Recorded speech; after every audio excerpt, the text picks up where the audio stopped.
What's good, Samurai Gang? It's your boy Sue, and yes, we're back with another video, y'all. Bro, listen.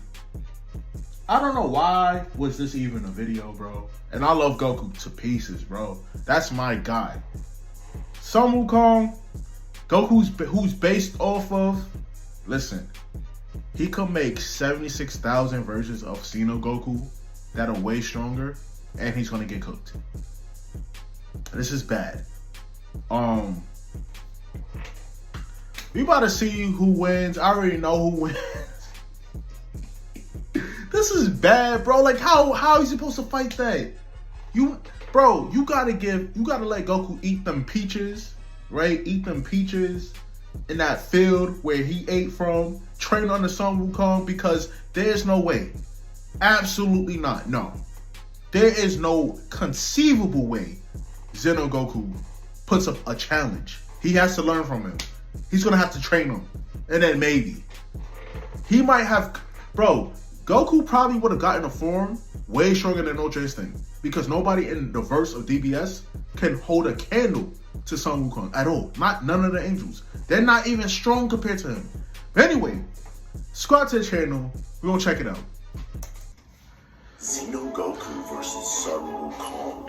In a matchup between two mortals who became gods, with one inspiring the other. As one travels to the west defeating gods, as the other travels through time surpassing them. With one being born from a rock bathed in the energies of the sun and moon, with eyes that can pierce the skies of heaven.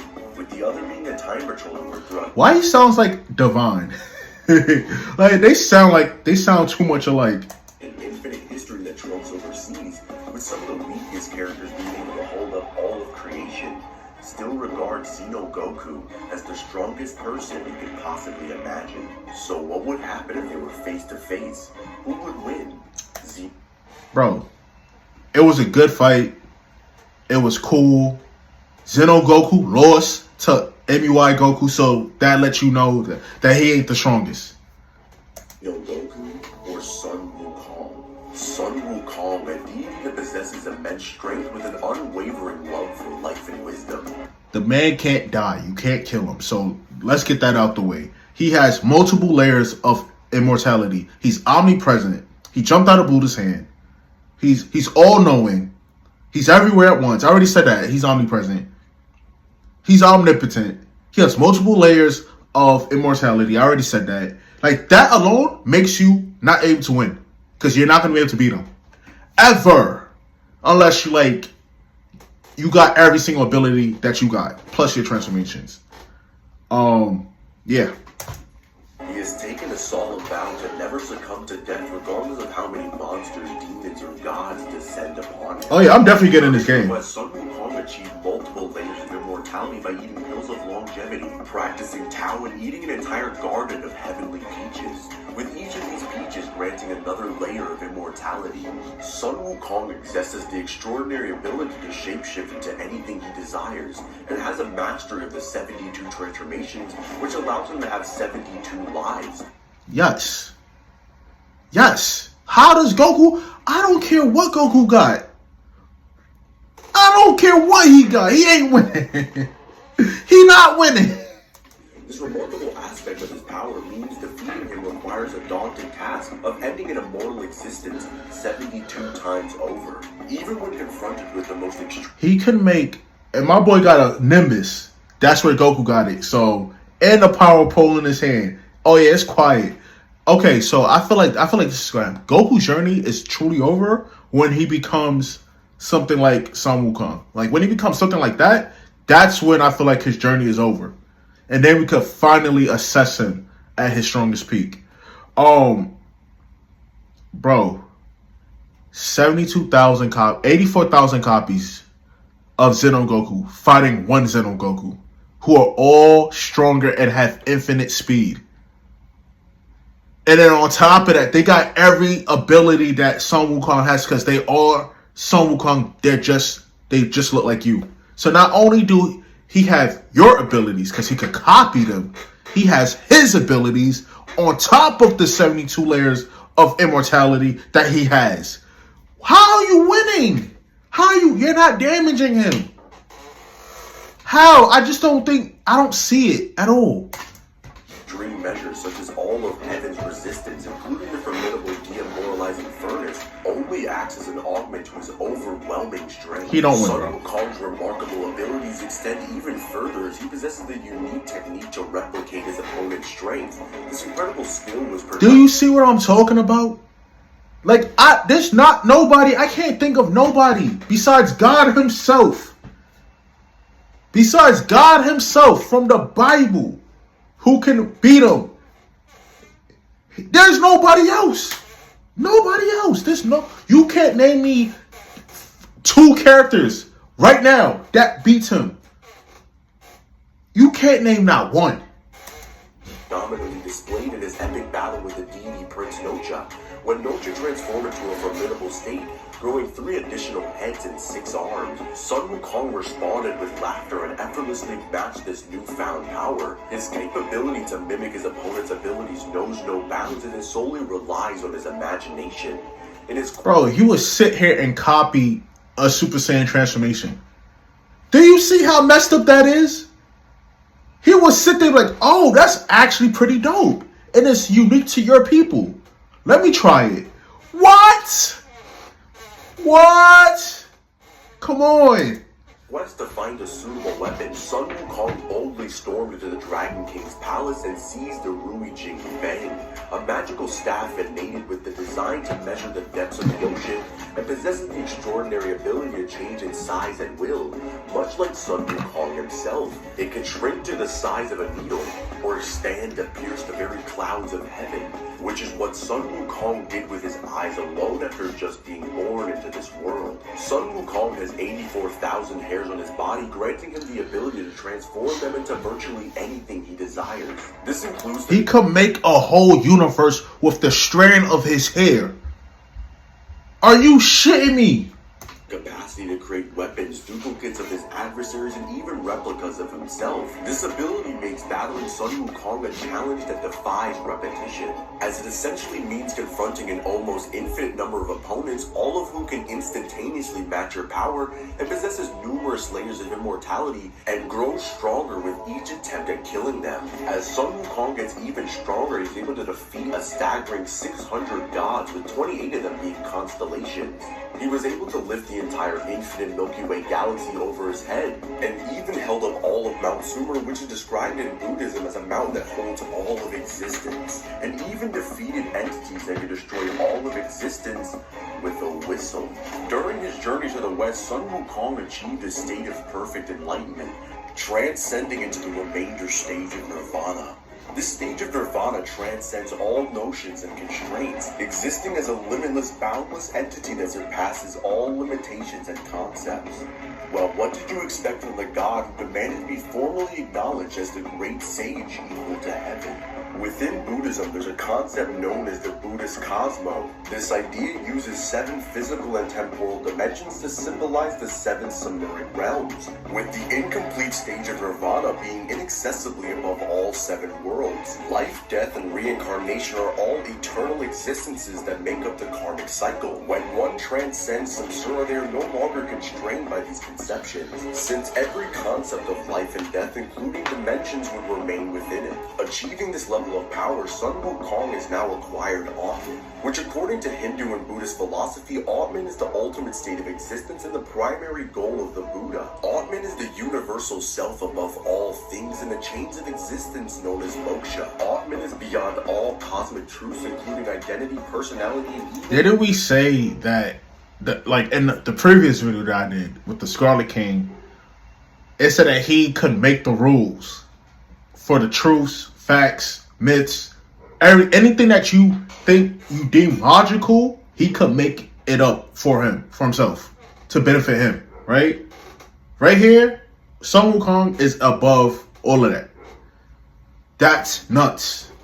And he's a fighter, so I appreciate the fact that he's actually fighting. Because with most power scalers, they don't bring up the fights, they just bring up abilities. Okay, let me just use my ability and end it. They don't even sit there and try to fight.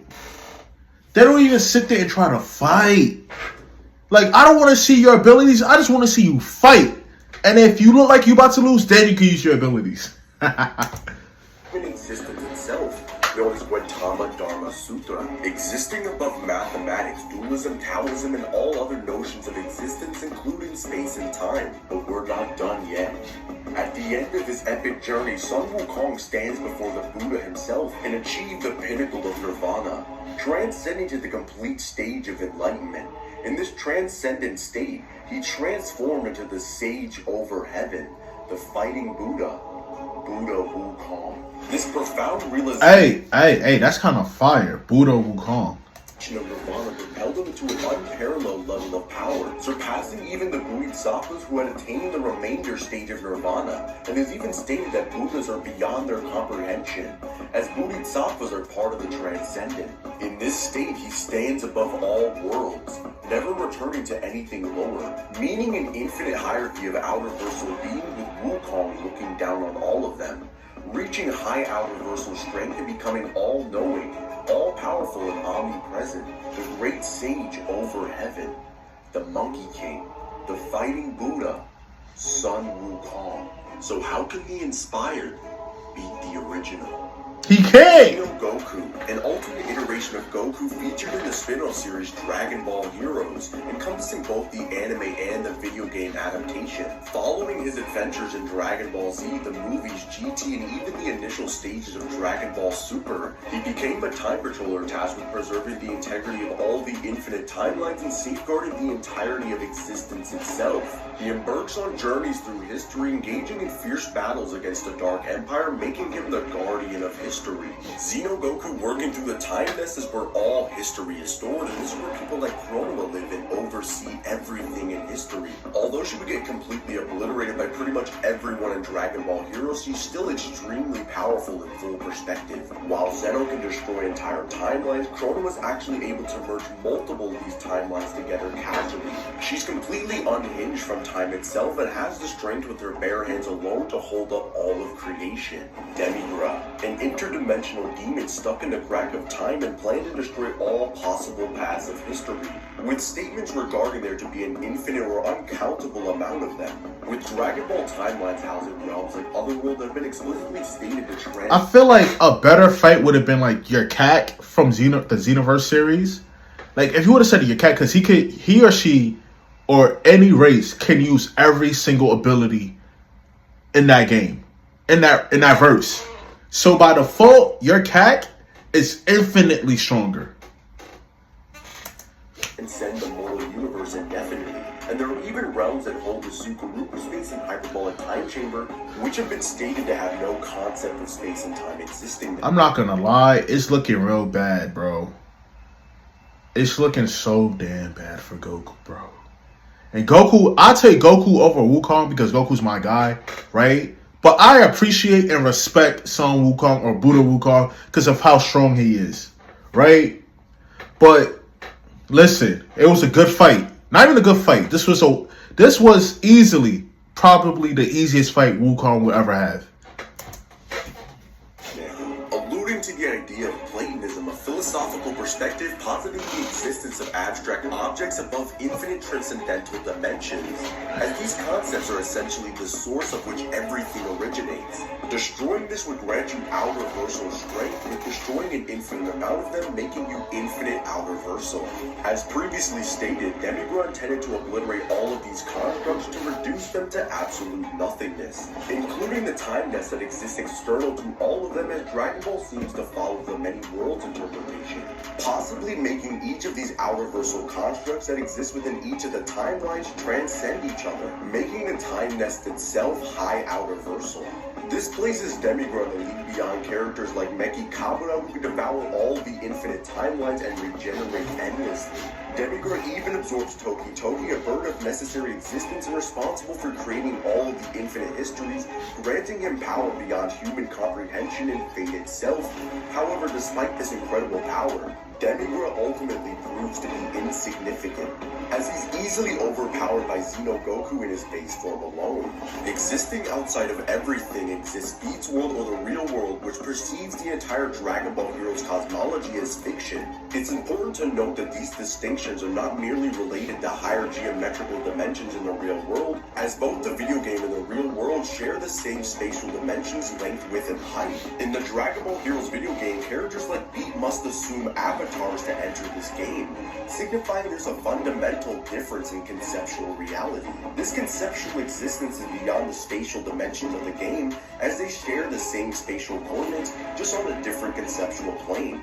Consequently, even an infinite dimensional being existing within the Dragon Ball Heroes game would still be conceptually closer to the game variant than any real-world counterpart. This would make the real world in Dragon Ball Heroes high outer versal or a boundless realm, as Demigra gains a third form that can threaten all of Beats' world, as Demigra now believes he has the power to end all of creation itself. But Zeno Goku has other plans. So does that mean, hold on, so does that mean that they pose based off the evidence, they pose a massive threat to the Scarlet King?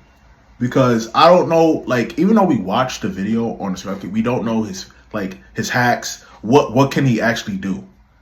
He's just really strong, and he has infinite speed. But they also have infinite speed, so they're just as fast.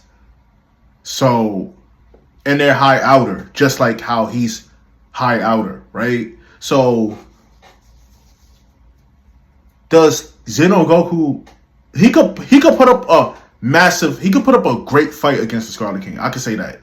He could put up a really good fight against the Scarlet King.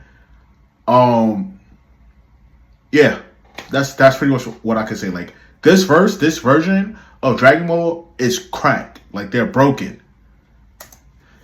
Zeno Goku defeats Demigra without even transforming, because if he were to let his power extend to his forms past Super Saiyan, he would literally obliterate all of the infinite timelines just by transforming alone. With Zeno Goku being stronger than Celius, who can reset all of existence including Beats' world, and surpasses the fusions of Super Saiyan 4 and Blue Gogeta, who were individually stated to have enough power to kill the Omni King and Dragon Ball Heroes, and Super Saiyan 4 Gogeta, who can defeat Dark Omega Shenron with one finger, who can destroy all of existence by wishing it to be so.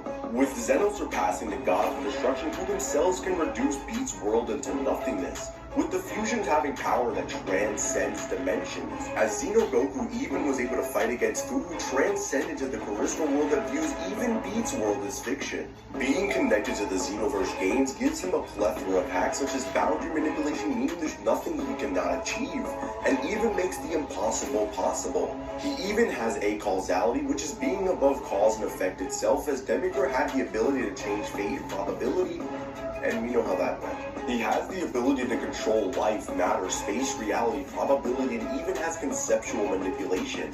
And if I listed all of his broken abilities, we could literally be here for days. Let's just say the man is immune and has control over pretty much anything you can possibly imagine. I ain't never see him lose until he fought MUI Goku. Like, he lost to him. So that would mean that MUI Heroes Goku is above this guy, because he fought him in this form too and lost. He has the ability to create miracles or destroy them. This battle is extremely close, and depending on the interpretation you go with, it can lean in both of their favors. Oh wow. On paper, Zeno Goku actually surpasses son Wukong in strength, as Zeno Goku in only his base form is able to fight against people who have boundless strength. And this isn't I don't know, bro, because the moment he start using 70, like, you can't kill him, right? You can't kill him. So my thing is this: if Zeno Goku had to fight 76,000 versions of himself who could grow stronger by the second, how does Zeno Goku win? That's all I gotta say. any of his other transformations that makes him billions of times stronger. However, if you think Sun Wukong has the ability to copy and mimic the strength of those conceptually stronger than him, then this might turn out bad for Zeno Goku. As all he is! He can get billions of times stronger, he could be potentially facing an entire infinite army. However, if you think Zeno Goku's ability to change fate and probability itself, he could actually make it so that these clones will never come to fruition. However, then again, Sun Wukong can just copy this effect and mimic Zeno Goku's strength to perfection and make an entire infinite army that he has to deal with. So in the end, I guess this one's up in the air. But no matter who you... Nah, it sounds like Sun Wukong is gonna win, bro. That's just what it is. Cause it sounds like Sun Wukong is just going to win. Cause Zeno Goku can't do nothing. He don't got the hacks to counter his. If Zeno Goku had it, then sure. But he don't. He don't got it. It wasn't even convincing. Have your money on, I guess it really doesn't matter. Because the winner is Goku. Hey, what's going on, guys? It's Cosmology. I hope you guys really enjoyed this video. Oh, nah, he did. Ah, shit. Anyway, y'all, it's been your boy, Sue. I'll catch you guys in the next video, y'all. Peace. That's crazy. Wow.